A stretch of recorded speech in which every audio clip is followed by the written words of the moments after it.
ఎంతోమంది పాస్టర్లు నాకు చెప్తారు, అన్నయ్య మిమ్మల్ని చూస్తుంటే మాకు సిగ్గేస్తుంది.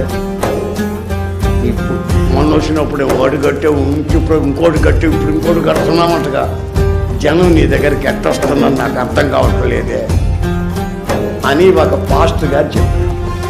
ఎందుకో తెలుసా, నా నోట ఎప్పుడు మిమ్మల్ని ఆశీర్వదించే ఆశీర్వాదాలే ఉన్నాయి, కానీ నా నోటితో శపించినట్టు నాకు గుర్తులేదు.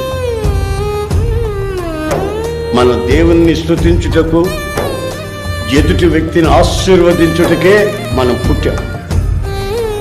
మన జన్మ సార్థకం కావాలనుకుంటే, మన బ్రతుకు ఆశీర్వాదకరంగా ఉండాలనుకుంటే, ఇతరులు మనం చూసి ఆశీర్వదించాలనుకుంటే, ఆ ఆశీర్వాదం మన ఇంట్లో, మన జీవితంలో, మన వ్యక్తిత్వంలో నిలబడాలను. కొన్ని సందర్భాల్లో దైవ చిత్తానుసారముగానే మనం దుఃఖపడాల్సిన పరిస్థితులు వస్తాయి.